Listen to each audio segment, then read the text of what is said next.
The knife slipped. A sharp, stinging pain shot through my hand as I watched Robert. He was in his office, his back to me, kissing her reflection in the window. Her face was young, ghostly in the glass, layered over the city lights. He had no idea I was right there, a real ghost watching his secret play. He thought he was smart, that he hid things well, but every secret meeting, every quiet phone call, every lie he told was a scene I memorized.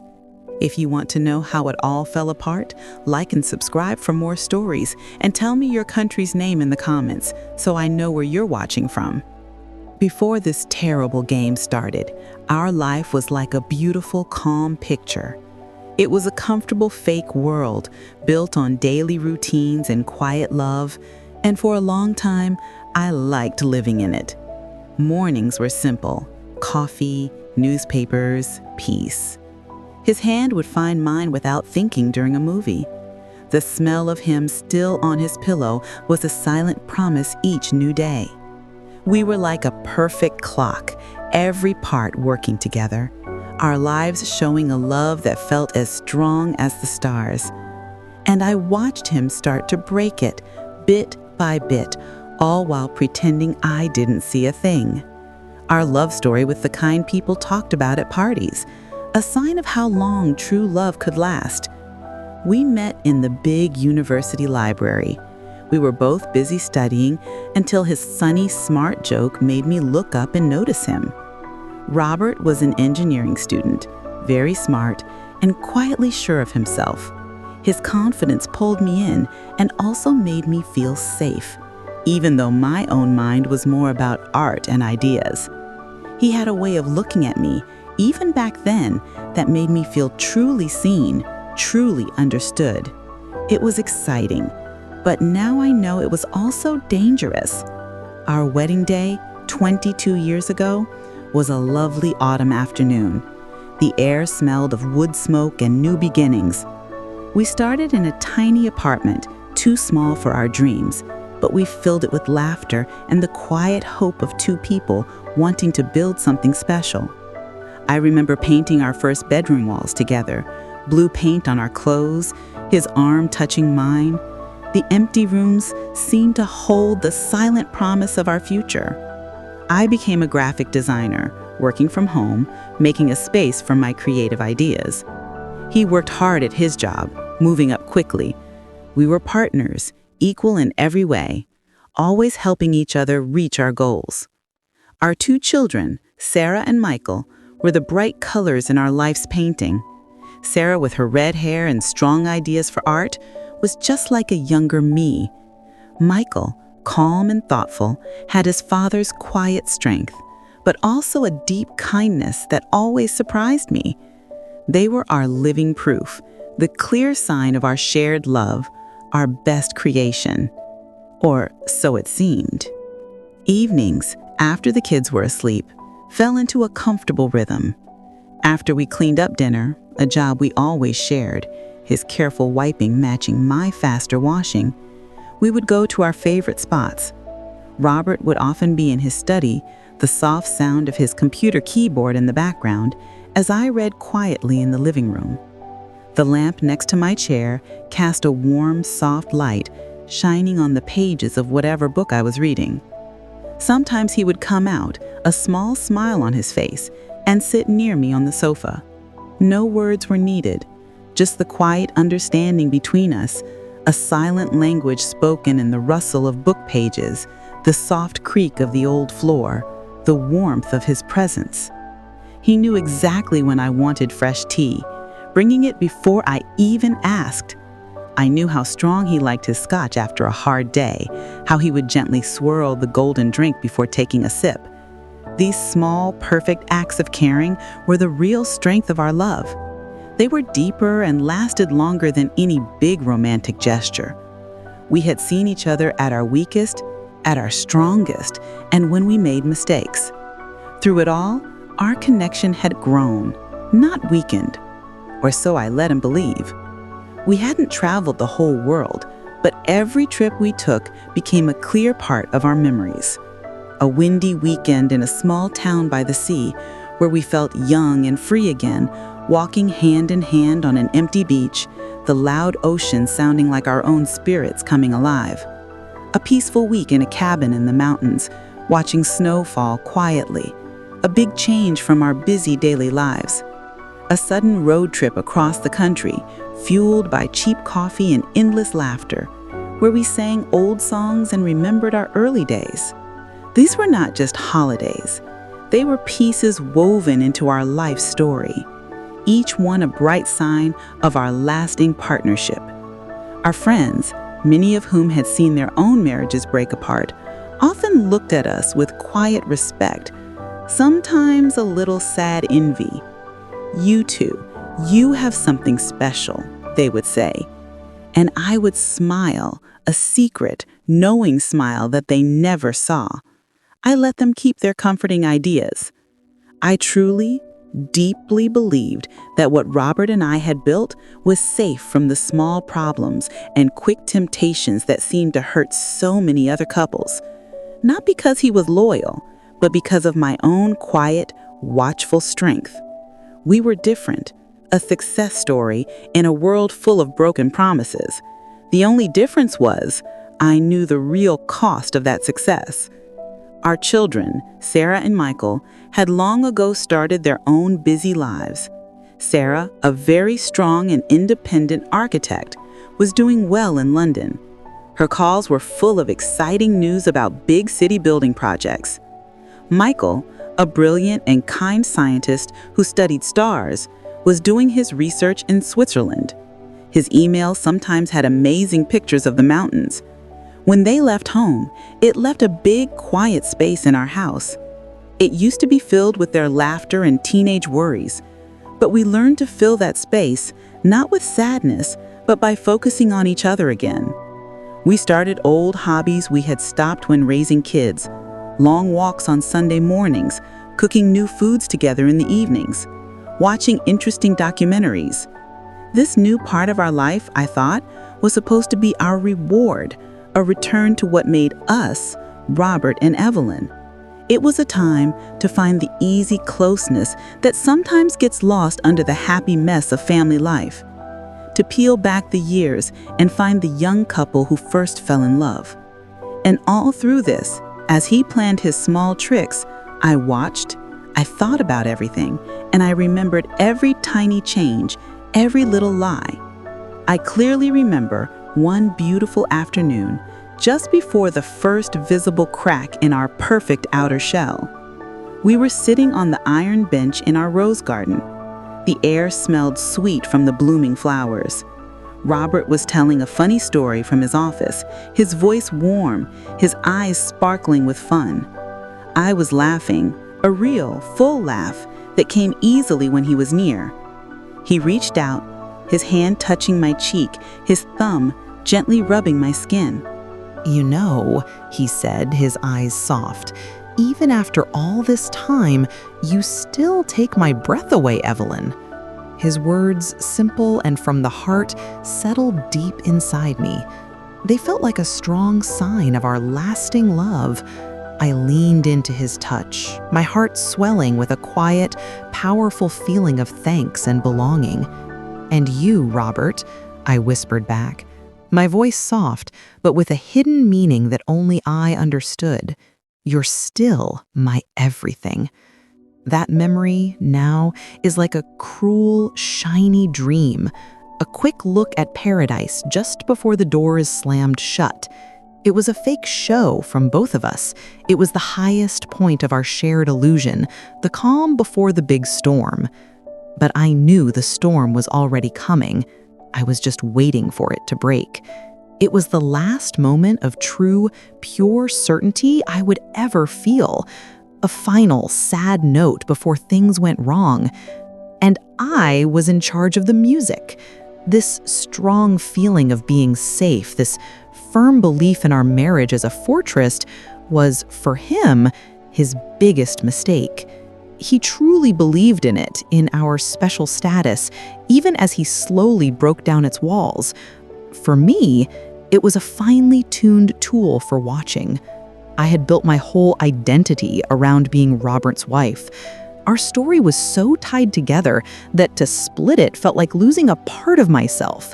The idea of Evelyn without Robert was an empty space, something I couldn't imagine. But I had also learned that knowing things gave me power, and tricking someone, when done right, could be its own strange kind of loyalty. I had seen how cheating and divorce destroyed friends' lives. I always watched from a safe distance, sure that our love was different, stronger.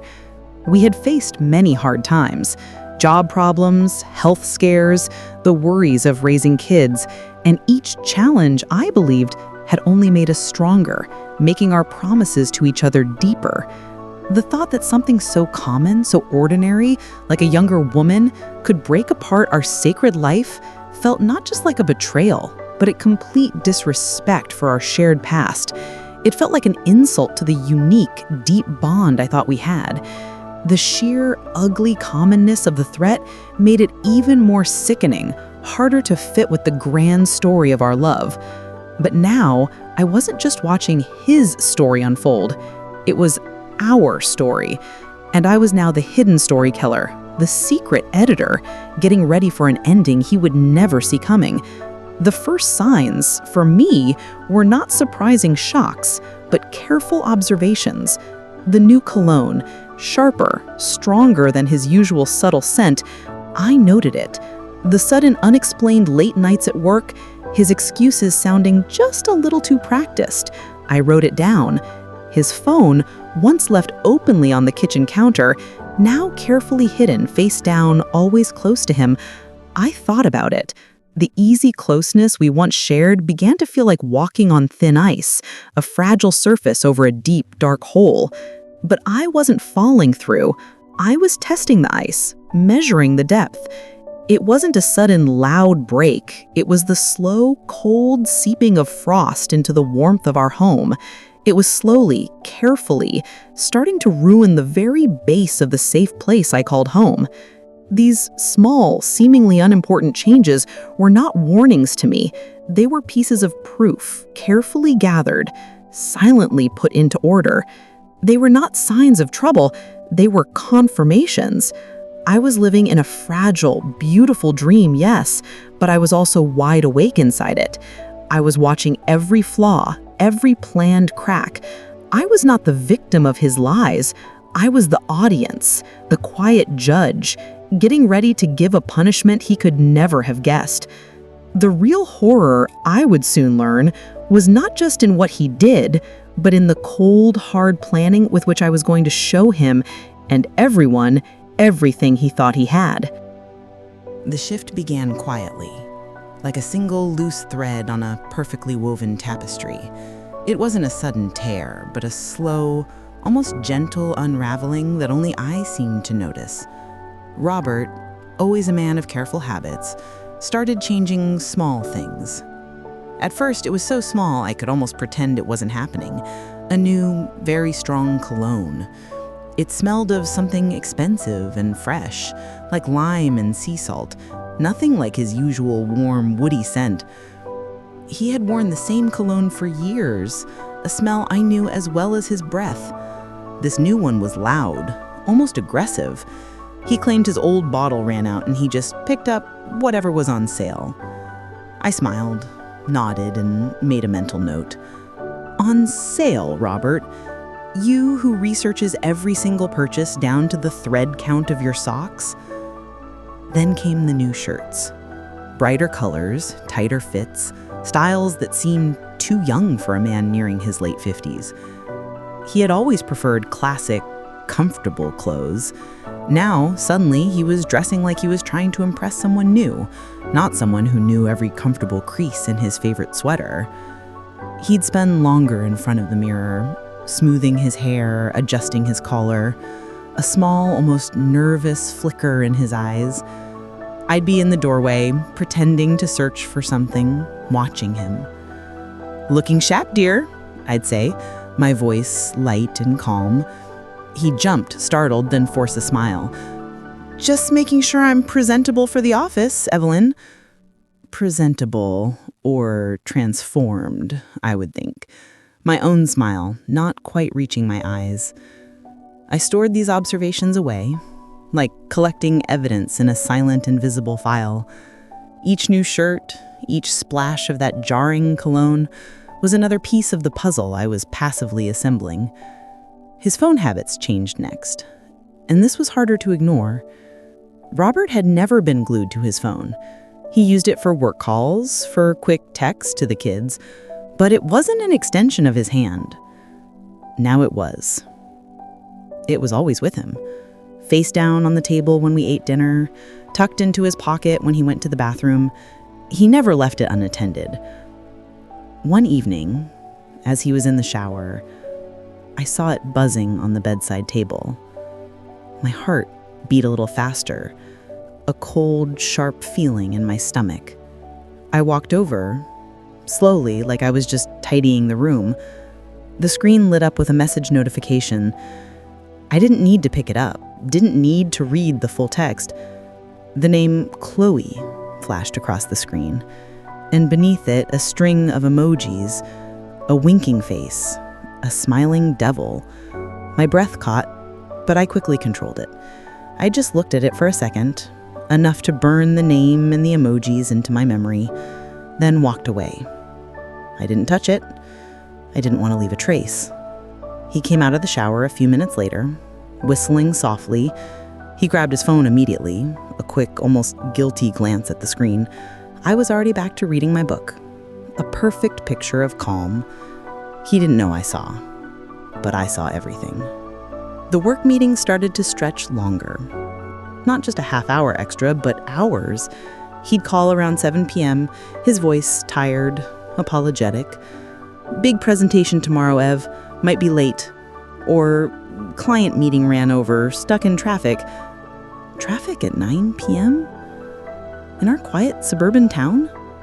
I knew our city's traffic patterns better than he did. I'd listen, my ear pressing against the phone, not just hearing his words, but listening for the tiny breaks in his voice, the slight hesitation, the forced cheerfulness. He always sounded a little too eager to explain, a little too innocent. And then there was the new restaurant. He'd mentioned taking a client to a fancy new Italian place downtown, the kind of place with dimmed lights and soft music. Robert preferred the reliable steakhouse near his office, or our quiet neighborhood bistro. This new place felt different. I looked it up online. It had a sleek, modern design, popular with a younger crowd. Oh, that sounds lovely, I'd say casually over dinner, stirring my pasta. Next time you take a client, maybe I could join. I've heard good things about their tiramisu. He almost dropped his fork. Oh, no, dear, it's strictly business. Very intense discussions. You'd be bored. He laughed, a little too loud. Bored or inconvenient, I thought, taking a slow sip of wine. He started working weekends, too. Project deadline, he'd say, though his job rarely had weekend demands unless it was a major international deal, which he would usually discuss with me for weeks in advance. Now it was sudden. Emergency meeting. He'd leave early Saturday mornings, impeccably dressed, that new cologne making my eyes water. He'd return late, often with the smell of smoke or something sweet like cheap vanilla clinging to his clothes, smells that certainly weren't from his sterile office environment. I never questioned it directly. Instead, I'd offer him a hot meal, ask about his stressful day, and gently lay out his clean clothes for the next morning. Each time he left, a knot tightened in my stomach, not of fear, but of a quiet, burning anger. And each time he returned, feigning exhaustion, I would observe him like a scientist studying a specimen. The faint mark on his collar, the slight flush on his cheeks, the way his eyes would avoid mine for a fraction of a second too long. The secrets grew, creating a quiet wall between us. It wasn't just the obvious things. It was the way he'd suddenly become jumpy when I entered a room. The way he'd clear his throat before speaking, a new habit, as if to make sure his voice was steady. The tiny, almost invisible changes in his routine were like fault lines appearing in the earth beneath our perfect home. He stopped asking me about my day with genuine interest. His questions became polite, distant. He stopped listening to my answers, his gaze drifting over my shoulder as I spoke. The comfortable silences between us, once filled with unspoken understanding, now felt empty, stretched thin with his unspoken lies. I felt him pulling away, slowly, steadily, like a boat drifting from shore. But instead of crying out, instead of reaching for him, I watched. I watched the space between us grow, a cold, dark canyon, and I wondered what he truly saw on the other side. One afternoon, I was cleaning his study, a room he usually kept locked, claiming he didn't want me to mess with his important papers. But this day, he had forgotten to turn the lock. The door was slightly ajar. My heart hammered against my ribs, a wild drum in my chest. This was it. This was my chance. I pushed the door open, slowly, quietly, as if entering a sacred, forbidden space. The room was neat, almost too neat. I moved to his desk, my fingers tracing the polished wood. My eyes scanned the piles of papers, the neatly stacked books. Then I saw it. Tucked under a heavy paperweight, a small, vibrant red scarf. It wasn't mine. It was silk, expensive, with a soft, flowing texture. I picked it up, feeling the fabric between my fingers. It smelled faintly of that new cologne, and something else, something sweet like strawberries, a young scent. I knew in that moment it belonged to Chloe. I carefully folded it, smoothing out the tiny wrinkles, and placed it back exactly where I found it. I left the study, closing the door softly behind me, making sure to lock it from the outside, just as he usually did. He would never know I had been there, but I had. And I had touched her secret, felt the evidence of his betrayal in my own hands. The chill that ran through me wasn't just from the cold air. It was from the depth of his deception and the cold resolve growing within me. The shift wasn't just about his actions, it was about my reaction. He thought he was hiding his secret in the dark, but I was living in it. I was becoming an expert in shadows. I started learning more about the internet, watching videos about digital footprints, about how people leave traces online without knowing it. I used a fake email address to create social media accounts, searching for Chloe with various last names, trying to find her. It was like a new, dangerous hobby. I found a young woman, barely out of her 20s, who worked in Robert's company. Her profile was public, full of bright, smiling photos. She was beautiful, in a youthful, carefree way. Long, dark hair, bright, innocent eyes. Exactly the kind of woman like Robert, nearing 60, would use to feel young again. Her posts were full of excitement about new projects at work, about amazing mentors. One photo showed her laughing, wearing a vibrant red scarf, strikingly similar to the one in Robert's study. My blood ran cold, but my face remained calm. I was a detective in my own life, sifting through the evidence of my undoing. I learned to predict his lies before he spoke them. When he'd come home late, I'd already know what excuse he was going to use. Traffic, last-minute client pitch. I'd nod, offer him a warm plate, and listen to the hollow sound of his words. The emotional distance grew into a vast, empty space, but on the surface, we maintained our perfect performance. We still ate dinner together, discussed our children's lives, planned our next vacation. Only now, every interaction was a silent game of chess. He moved his pieces, thinking he was clever. I moved mine, knowing every one of his possible plays. The pain was there, a dull, constant ache in my chest, but it was buried deep under layers of cold observation and calculation. I was no longer a hurt wife. I was a strategist. This period, the quiet, insidious shift, was arguably more agonizing than any direct confrontation could have been. The waiting, the watching, the knowing that he was actively deceiving me while I smiled and played along, it was a slow poison. It forced me to look at the man I married, the man I had loved for so long, and see a stranger, a fraud. And in seeing him, I began to see myself in a new, chilling light too. I wasn't just Evelyn, the loving wife. I was Evelyn, the quiet observer, the silent collector of truths, the woman who was about to show him exactly what he truly lost. But not yet, not until I had every piece. Not until I was absolutely certain that my revelation would be his total, crushing defeat. The game was on, and he didn't even know he was playing. The wall between us got thicker, made of his lies and my silence. It wasn't just a quiet space anymore. It felt like a cold, heavy fog settling in our home. Robert seemed to relax, thinking his secret was safe. He became bolder, less careful. This was exactly what I was waiting for. Every slip, every mistake he made was like a drop of ink spilling onto a pure white page, messy, impossible to erase, and showing a clearer picture of his betrayal. My act got better too. I smiled more, asked less, and became the perfect, unsuspecting wife. It was a role that both burned and hardened me. His late nights grew more frequent almost every other evening. He stopped even bothering with elaborate excuses. Work, he'd just say, a simple, flat word, as he grabbed his briefcase. Sometimes he wouldn't even call. He'd just walk in after 10 p.m., smelling of that sweet, cheap perfume and faint cigarette smoke. He had never smoked in his life. The smell would cling to his clothes, to his hair, a terrible, heavy cloud I had to breathe in. I would stand there, waiting for him, a warm plate of dinner ready on the counter. "Rough day, dear?"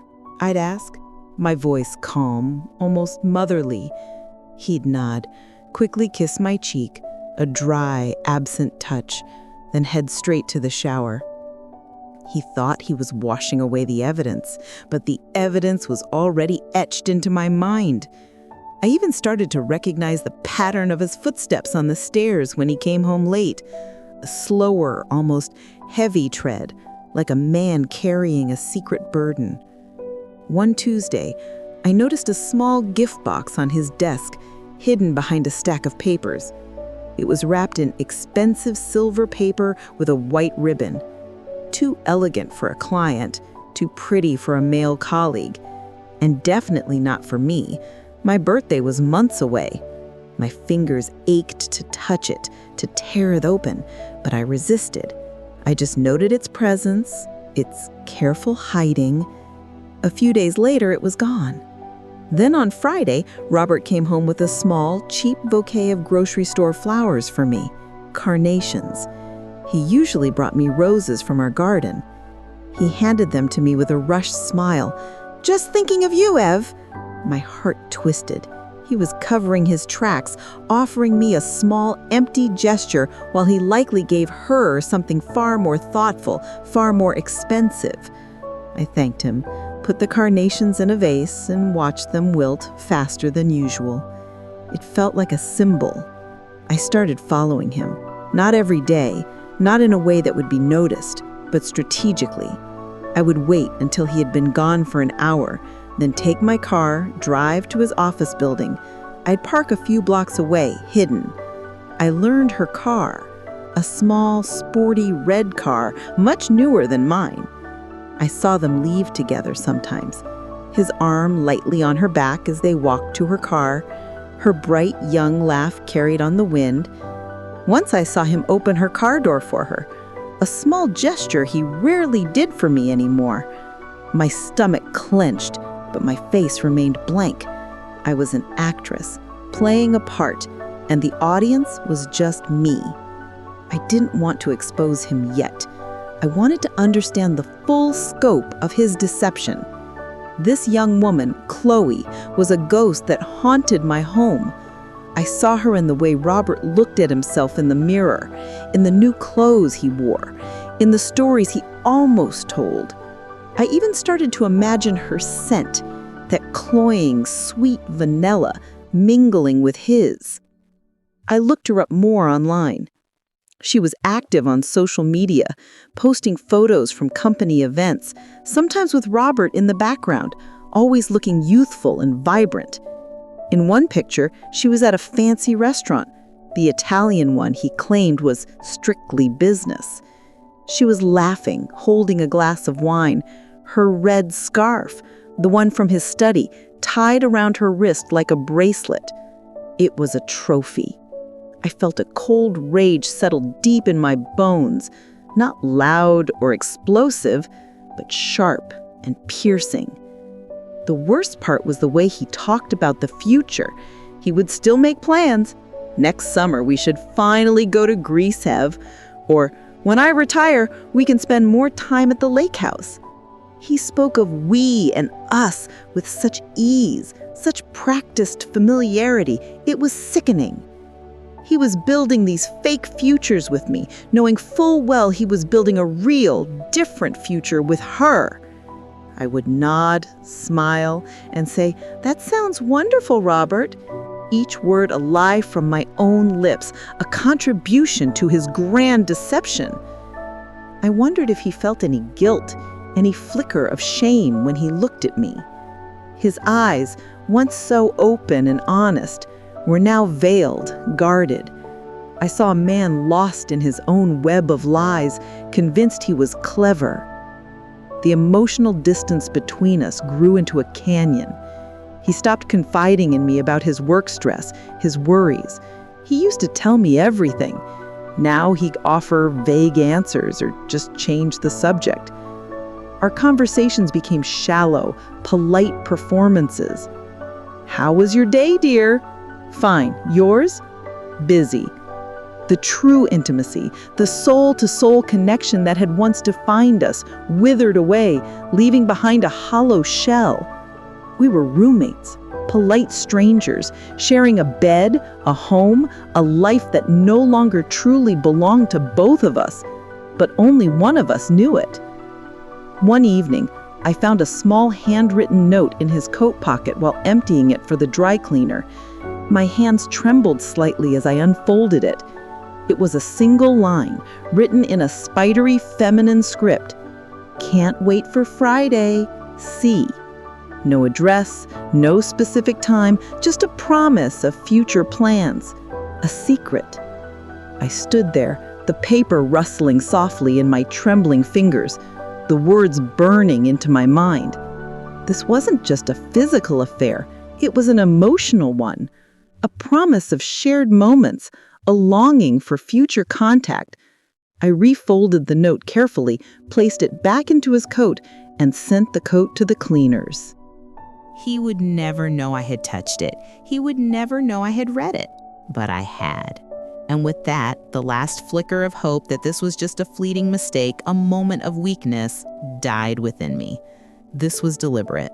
This was planned. The descent was complete. We were living parallel lives under the same roof. He was building his new world, brick by brick, with Chloe. I was watching him, collecting the fallen debris of our old world, piece by piece. My heart was no longer breaking. It was hardening, crystallizing into something sharp and unyielding.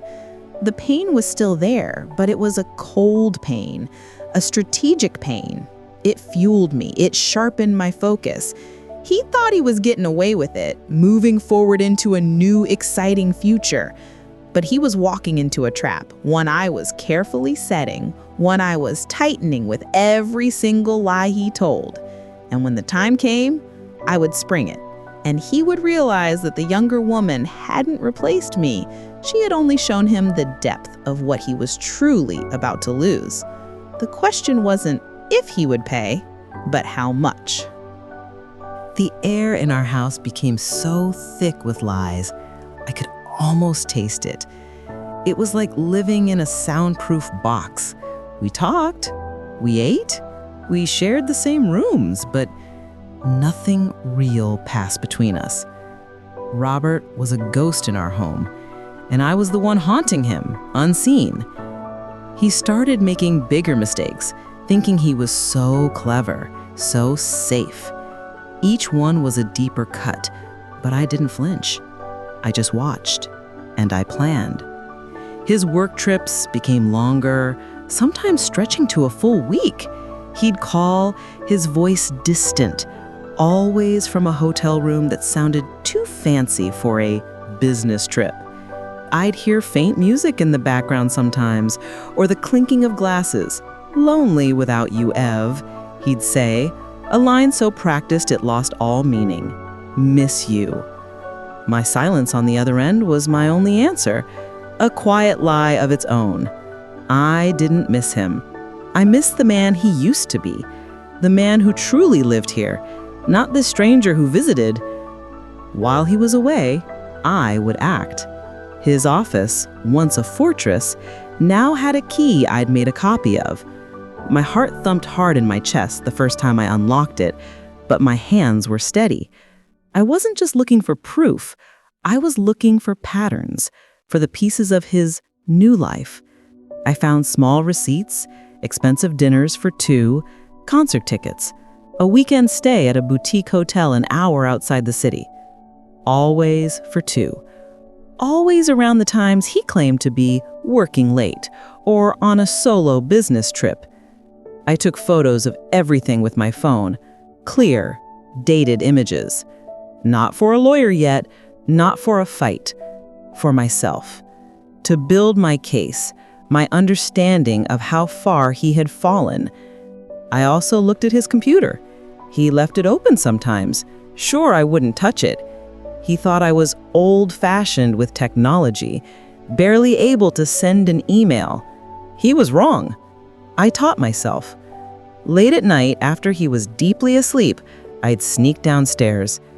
I learned how to check his browsing history, how to look for hidden files. I found emails between him and Chloe. Sweet, playful messages, plans for future trips. She called him my Robert. The words burned into my eyes, but I didn't cry. Tears were for the Evelyn who didn't know, the one who was still living in that gilded cage.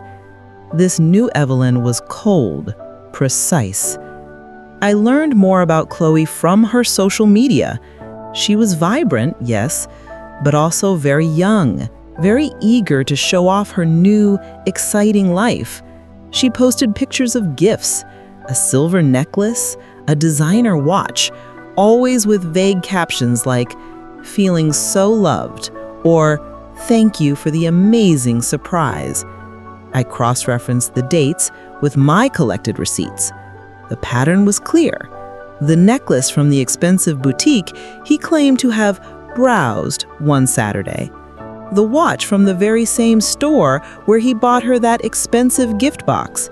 He wasn't just lying, he was rubbing it in my face, unknowingly, through her online happiness. The worst moments were when he would come home after being with her and then try to be normal with me. He'd suggest we watch our old movie or listen to our favorite album. He'd put his arm around me on the sofa, a heavy, fake warmth. I would lean into it, my body stiff, my mind screaming. The smell of her perfume, still faint on his skin, felt like a burning brand. I would watch his face as he pretended to enjoy the movie, his eyes sometimes drifting to his phone, which was always on silent and face down.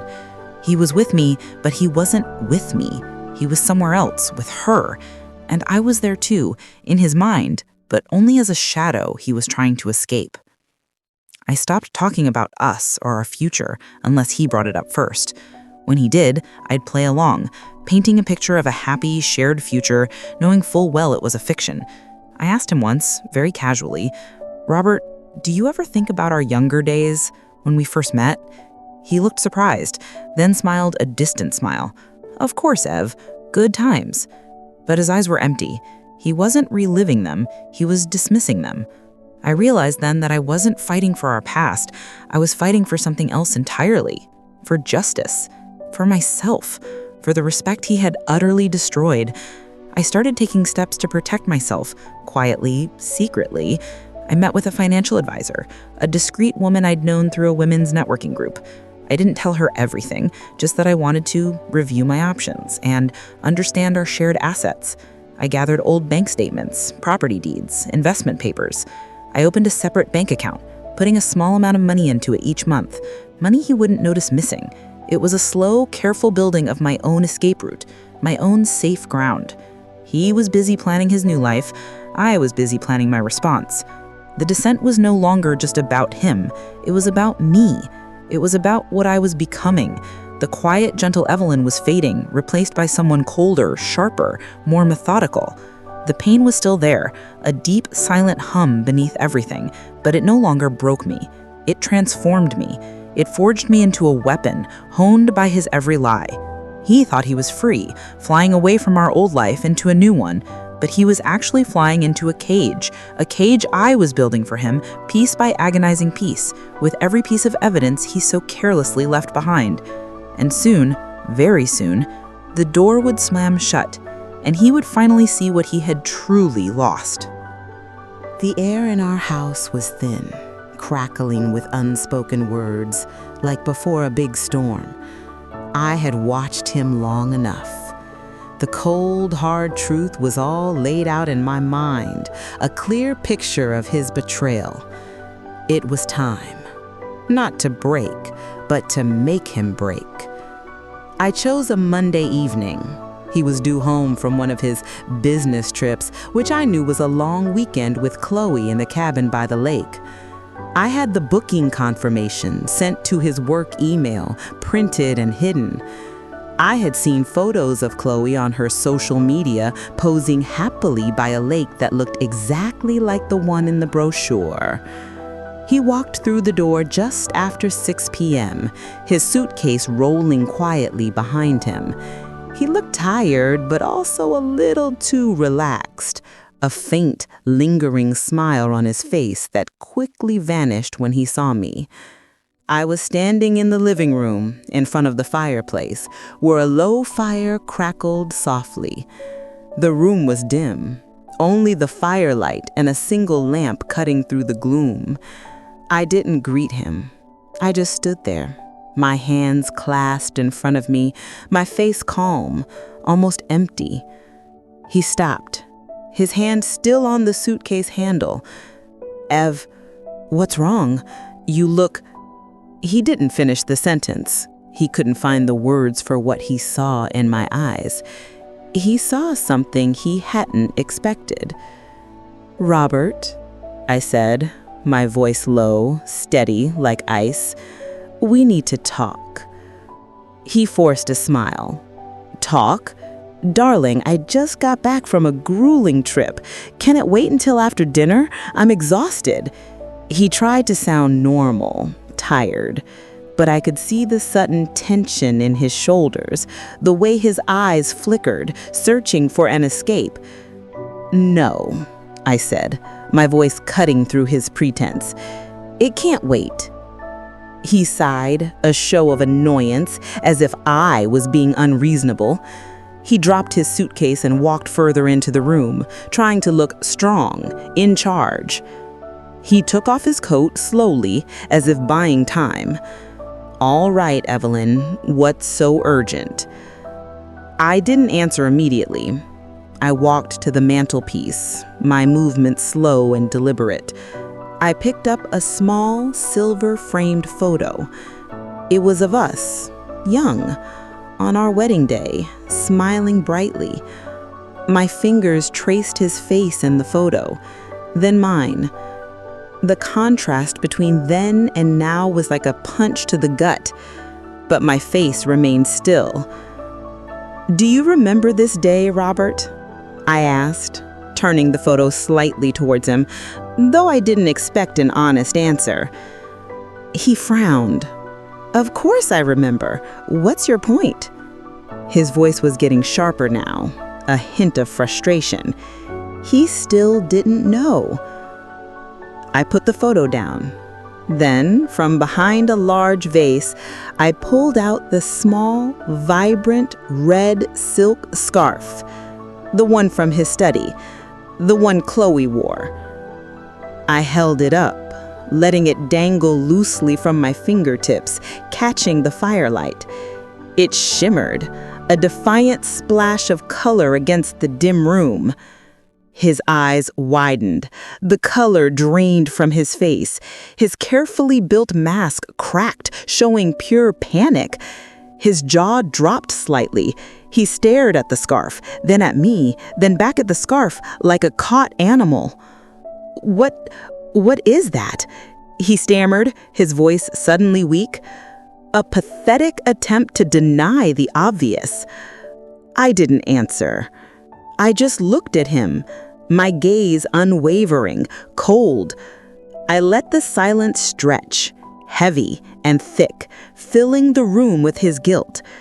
Then, from the pocket of my sweater, I pulled out the small, pearlized button, the one from his side of the bed, the one that was clearly not from any of my clothes. I dropped it onto the glass coffee table with a tiny, sharp click. It spun once, catching the firelight, then lay still, a stark white disk against the dark wood. His breath hitched. He closed his eyes for a moment, his head bowing slightly, like a man who had just taken a physical blow. When he opened them, the panic was still there, but now mixed with a terrible understanding. "Chloe," I said. "Her name is Chloe, isn't it? Young, energetic, loves red silk scarves and fancy Italian food. She works in your company, doesn't she? The same company where you're such an amazing mentor."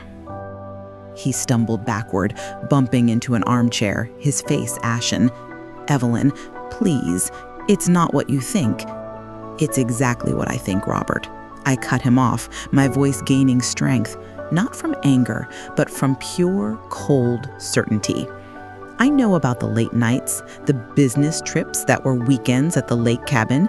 I know about the expensive dinners, the gifts. I know about my Robert. And I know about the empty promises you still make to me about Greece and the lake house. I walked slowly towards him, each step deliberate, like a predator circling its prey. He shrank back, trying to gather himself, but he was crumbling before my eyes. "You thought I was stupid, didn't you?" I asked, standing directly in front of him now. My voice was no longer icy, but held a cutting edge that sliced through his defenses. "You thought the woman who built a life with you for 20 years, who knew your every habit, your every lie, would just sit idly by? You thought I wouldn't notice the new cologne, the guarded phone, the sudden interest in clothes that make you look like you're trying to reclaim your youth."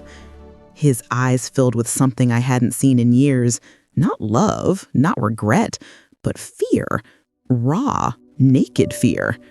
I wasn't blind, Robert. I was watching. Every single move. Every text, every receipt, every fake smile you gave me when you walked through that door smelling of her. I saw it all. And I let you continue. The last words hung in the air, heavy and sharp.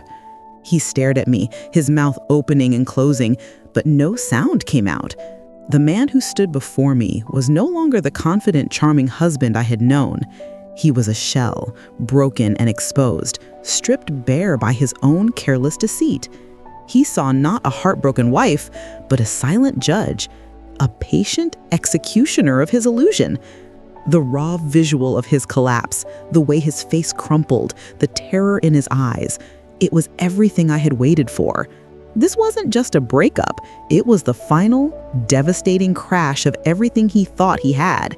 And I, Evelyn, was standing in the wreckage, perfectly calm. The silence that fell after my words was heavier than any shout.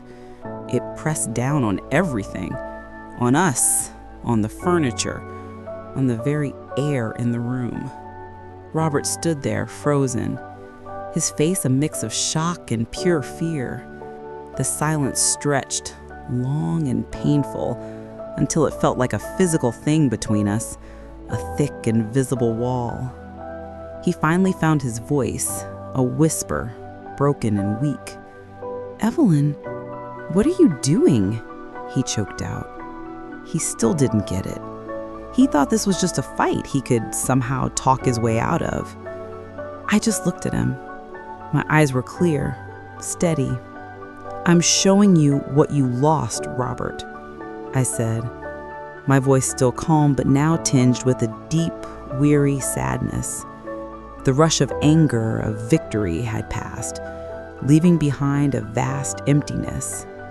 He tried to come closer, to reach for me, but I took a step back. "Don't," I warned. My hand still throbbed where the knife had cut me, a small, forgotten wound. He looked at my hand then, saw the faint red line, but he didn't connect it to the beginning of this evening. He couldn't. He was too caught up in his own crumbling world. He stumbled to the armchair and sat down, burying his face in his hands. His shoulders shook, but no sound came out. No tears, no sobs, just a silent, desperate shaking. It wasn't sadness for me, I knew. It was fear for himself, for his perfect, secret life that had just exploded. He was watching his own careful plans burn. And I, for a moment, felt nothing but a quiet, chilling satisfaction. I turned and walked away from him, away from the scene of his collapse. I went into the kitchen, the familiar space now feeling cold and distant. I picked up the plate of dinner I had kept warm for him, still covered, now cold. I slowly scraped it into the bin. Every movement was slow, deliberate. It felt like I was moving through thick water. My mind was clearer than it had been in months, free from the burden of pretending. But with that clarity came a sharp, unexpected loneliness. I looked around our kitchen, the heart of our home for so long. The worn wooden table where we'd eaten countless meals, the coffee maker that whirred every morning, the crooked painting Sarah had made when she was 6, still hanging on the fridge. Every object held a memory, a ghost of a life that was now truly, completely over. The woman who had cooked those meals, who had laughed at Robert's bad jokes, who had believed in a shared future, she was gone. She had died a slow death, poisoned by his lies and my own silent watch. I remember the days when his arrival home from work was the best part of my day. The sound of his car, his keys in the lock, his voice calling my name. Now it was just the sound of a stranger entering my house. The man crying in the living room was a stranger. He was the enemy, but also a broken piece of my own past. It was a strange, heavy mix of feelings. I walked back into the living room. He was still in the armchair, his face still hidden. The fire had died down to glowing embers. The red scarf lay on the table, a stark reminder of everything. I picked it up. It felt soft, almost innocent. Just a piece of silk, but it held so much pain, so much deceit. I wanted to burn it, to rip it to shreds, but I didn't. I simply held it, looking at its vibrant color. It was a trophy of his betrayal and a symbol of my own quiet war. "What now, Evelyn?" he finally whispered, his voice muffled by his hands. He looked up, his eyes red, but still no tears. Just a deep, raw confusion. "Now, Robert," I said, my voice steady, "you pack a bag. Tonight." His head snapped up. "Tonight? Where am I supposed to go?" "I don't care," I replied, honestly. "To Chloe, perhaps, or a hotel. Just not here." He stared at me, truly seeing me for the first time in months, perhaps years. He saw the cold resolve in my eyes, the steel in my posture. He saw that the meek, loving wife was gone. There was no turning back for him.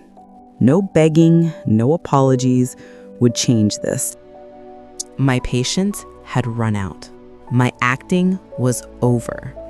He slowly stood up, looking around the room as if seeing it for the last time. He touched the lamp, a book on the shelf, his gaze lingering. It wasn't sorrow for what he was losing, I thought, but a kind of possessiveness, as if this home was his, and I was merely kicking him out of his domain, but it was our home, a home he had poisoned. I walked to the front door and opened it, letting the cool night air into the silent house. It was a small, symbolic gesture.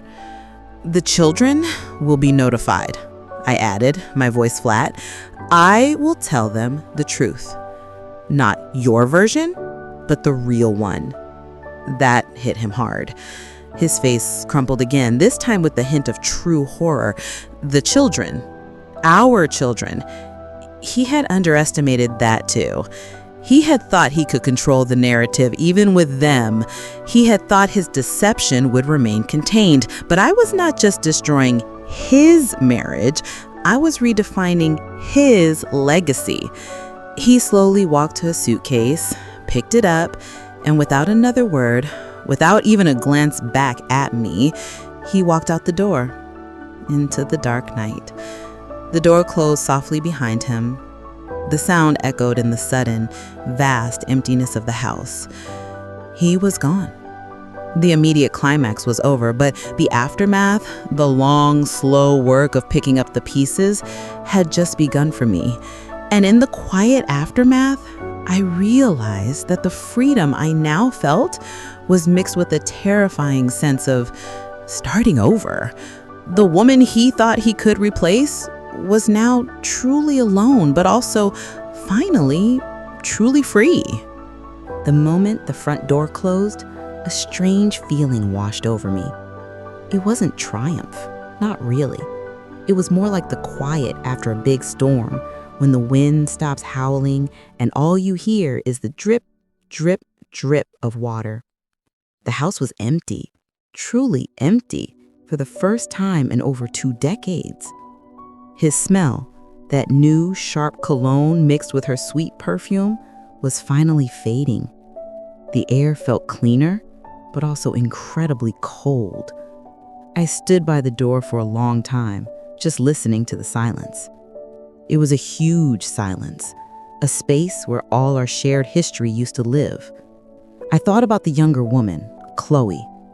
She thought she was taking something, but she was only getting the broken pieces of a man who didn't know how to be honest. And she would get the Robert I no longer wanted, a man who thought he could easily replace me, replace a whole life with something shiny and new.